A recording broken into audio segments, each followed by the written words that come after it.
안녕하세요. 온에어 닥터스 김민희입니다. 자, 오늘은 세계적으로 장애 유발 요인 1위에 해당하는 질환, 뇌졸중에 대해서 살펴보고자 합니다. 뇌졸중으로 혈관이 막히거나 터지면 마비 같은 심각한 후유장애를 얻을 수 있는 만큼 치료에 있어서 가장 중요한 건 바로 시간인데요. 되도록 빨리 전조 증상을 알아차려야 후유장애를 최소화할 수 있습니다. 그 방법 온에어 닥터스에서 살펴보겠습니다. 척수와 함께 우리 몸의 중추 신경계에 속하는 뇌는 신체의 각 부분을 통솔하는 중요한 기관입니다. 뇌에는 산소와 영양분을 공급하고 노폐물을 수거하는 생명의 길인 뇌혈관이 있는데요. 이런 뇌혈관에 문제가 생겨 발생하는 질환이 바로 뇌졸중입니다. 뇌에 혈액을 공급하는 혈관이 막혀서 생기는 뇌경색과 뇌혈관이 터지면서 출혈이 발생하는 뇌출혈이 있죠. 뇌졸중이 발생하면 뇌의 골든타임인 3시간 내에 응급치료를 하는 것이 중요한데요. 시간이 지체될수록 점차 뇌의 손상 부위는 넓어지고 심각한 후유장애를 겪는 것은 물론 사망에까지 이를 수 있어 각별한 주의가 필요합니다. 사망률, 후유장애 1위 질환인 뇌졸중. 어떻게 예방하고 치료해야 할지 온에어 닥터스에서 자세히 알아봤습니다. 생명을 위협하고 삶의 질을 떨어뜨리는 뇌졸중의 모든 것. 신경외과 전문의 김동신 원장과 함께 살펴봅니다. 자, 추운 날 더욱 주의해야 할 질환이죠. 뇌졸중에 대해서 신경외과 전문의 김동신 원장과 함께 이야기 나눠보겠습니다. 선생님, 뇌졸중을 중풍 혹은 뇌혈관 질환이라고 말을 하는데요. 정확하게 어떤 질환입니까? 뇌졸중은 뇌에 혈액을 공급하는 뇌혈관에 막히거나 터짐으로써 발생할 수 있는 뇌세포의 손상으로 인해 뇌 기능이 떨어지는 것을 의미를 하는데요. 주로 마비 증상, 언어 장애 같은 신경학적 증상이 생기는 질환입니다. 네, 그러니까 뇌에 있는 혈관이 막히거나 터졌을 때 발생하는 질환이 뇌졸중이다라는 말씀이신데, 그러면 그렇게 뇌혈관에 문제가 생기는 원인이 또 있을 텐데요. 크게 한 두 부류로 나눌 수 있는데요.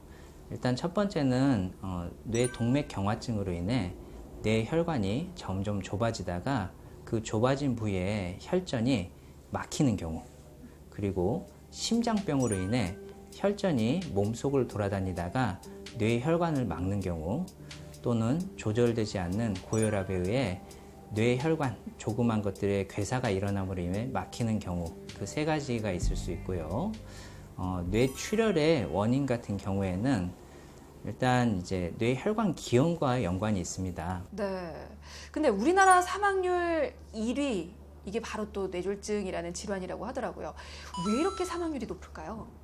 사망률이 높은 이유는 일단 발병 시에 마비나 의식 저하가 생겨서 발견이 늦게 되는 경우가 있겠습니다. 그래서 치료 시기가 늦춰져서 사망률이 높은 경우가 있겠고, 또한 생명을 유지하는 중요한 뇌의 부분이 마비가 일어나서 발병 시에 목숨을 위태롭게 하는 경우가 있기 때문입니다. 겨울 불청객으로 알려진 뇌졸중. 추운 날씨로 인한 혈압 상승은 뇌졸중 사망률을 높이는 만큼 더욱 주의가 필요합니다. 최근 뇌졸중 발생 비율을 살펴보면 뇌경색이 80%, 뇌출혈이 20%를 차지하는데요. 연령별 점유율을 살펴보면 70대가 가장 높고 이어 60대, 80대가 차지했는데요. 1분 1초, 시간이 생명이라 불리는 뇌졸중. 뇌 손상을 최소화하기 위해서는 뇌혈관이 보내는 신호, 즉 전조 증상을 알아차리고 빠르게 대처하는 노력이 필요합니다. 자, 이렇게 생명을 위협하는 것은 물론이고요. 아주 심각한 후유증까지 남길 수 있는 질환이 뇌졸중입니다. 자, 그만큼 우리가 관심을 가지고 잘못된 정보에 대해서 오해를 풀려는 노력도 필요할 텐데요.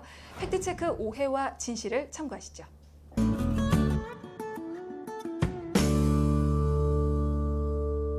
네, 첫 번째 항목부터 좀 보겠습니다. 코골이를 자주 하면 뇌졸중 위험이 높다. 이런 얘기 좀 자주 들어봤거든요. 오해인지 진실인지 알려주시죠. 이건 진실입니다. 진실이군요. 네, 코골이와 같이 동반되는 수면 무호흡증 때문이 문제인데요. 수면 무호흡증은 저산소증을 유발을 합니다. 몸에 산소가 부족해지면 고혈압이나 부정맥의 유발 가능성이 높아지고, 또한 산소가 떨어졌을 때 뇌압을 높이기 때문에 뇌졸중의 위험이 증가하게 됩니다.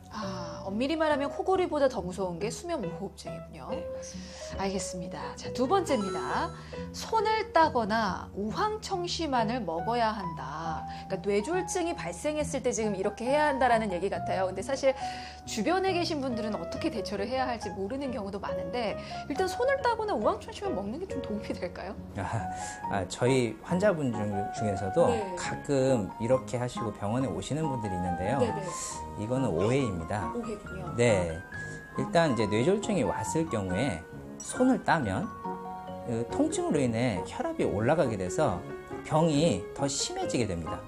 그리고 우황청심환 같은 약을 억지로 먹이는 경우에 있어서는 이 약 때문에 기도 폐색이 일어나서 이제 호흡이 안 되거나 아니면은 폐렴의 가능성이 증가하게 됩니다.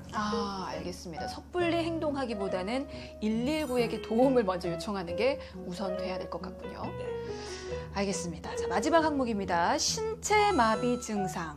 한 번 생기면 회복 불가다. 이게 사실 뇌혈관이 터져서 발생하는 증상이니까 뇌혈관은 이게 회복이 불가하다고 알고 있는데, 그렇기 때문에 어떻게 보면 이 증상도 회복이 안 되지 않을까라는 생각을 할 수도 있어요. 오해인지 진실인지 알려주시죠. 이것은 오해입니다. 왜냐하면 물론 한 번 손상된 뇌조직은 회복이 되지 않지만 발병 후 수개월이 지나면 뇌 기능의 죄편성이 일어나서 마비 증상의 회복을 꾀할 수가 있게 됩니다. 또한 재활치료를 통해서 굳은 관절을 원활하게 풀어주면 마비 증상이 더욱더 회복을 꾀할 수 있게 됩니다. 네, 자, 팩트체크 오해와 진실은 여기까지고요. 자, 이번에는 실제로 뇌졸중으로 고통을 겪는 환자분 만나보고 이야기 다시 이어가도록 하겠습니다.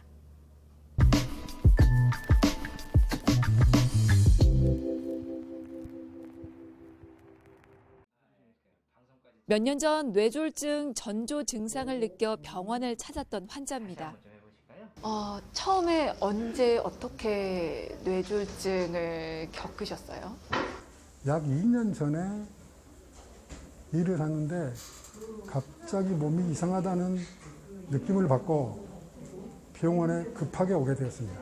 그러니까 실려온 게 아니고 직접 찾아오셨군요. 네, 그렇습니다. 그러면 어떤 느낌을 느끼셨는지도 좀 여쭤볼까요? 그날 아침에 컨디션이 처지고 별로 안 좋았는데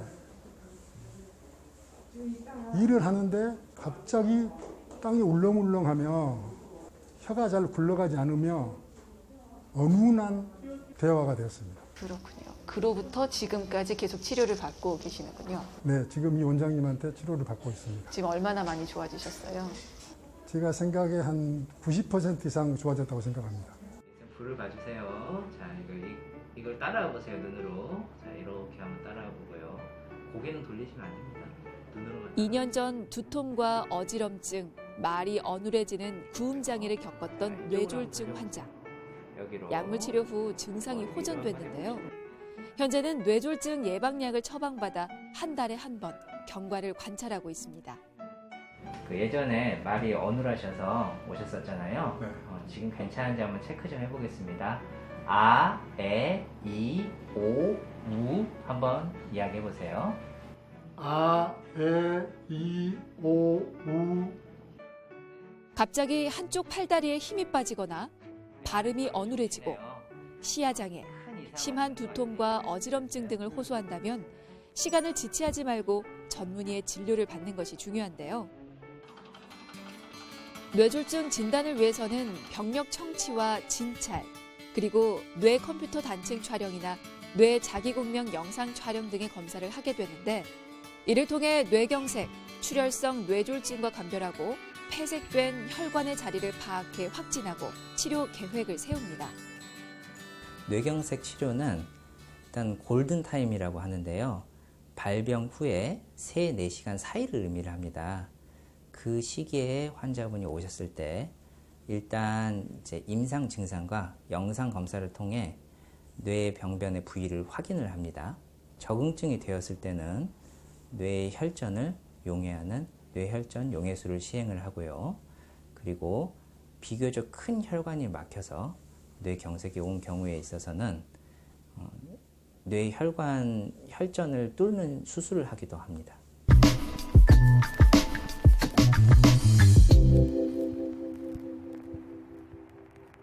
네, 뇌졸중 하면 사실 가장 무서운 게 후유증인데요. 뇌졸중으로 인해서 겪을 수 있는 후유증은 어떤 게 있습니까? 일단 구음장애, 언어장애라고 하는데요.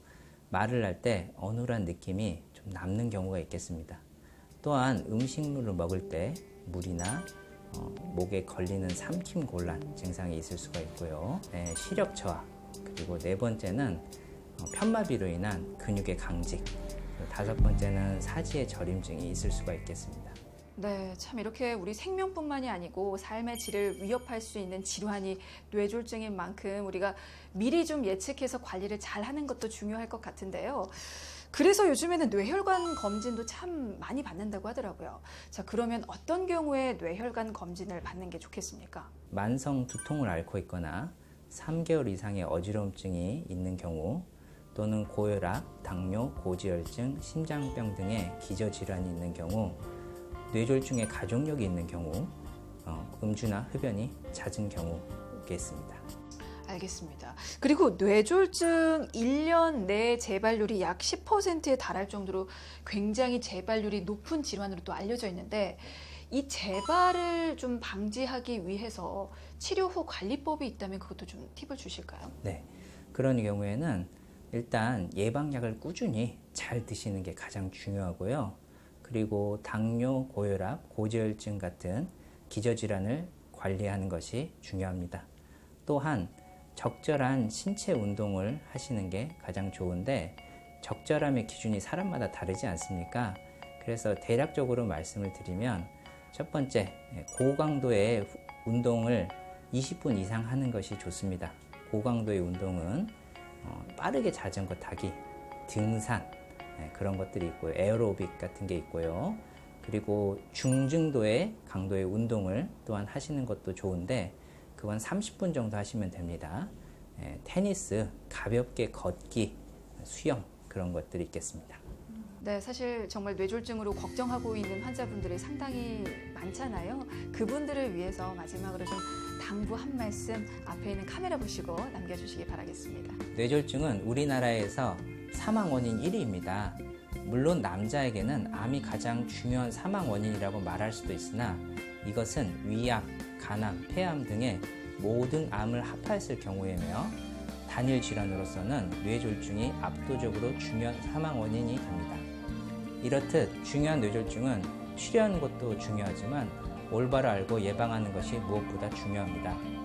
앞서 말씀드린 전조 증상이 있을 때는 즉시 병원 응급실로 와야 합니다. 왜냐하면 뇌가 손상되기 전에 보는 것이 가능한 뇌의 손상 범위를 줄일 수 있기 때문입니다. 네, 알겠습니다. 자, 소리 없이 찾아오는 건강 파괴자 뇌졸중에 대해서 살펴봤습니다. 도움 말씀의 신경외과 전문의 김동신 원장이었습니다. 말씀 고맙습니다.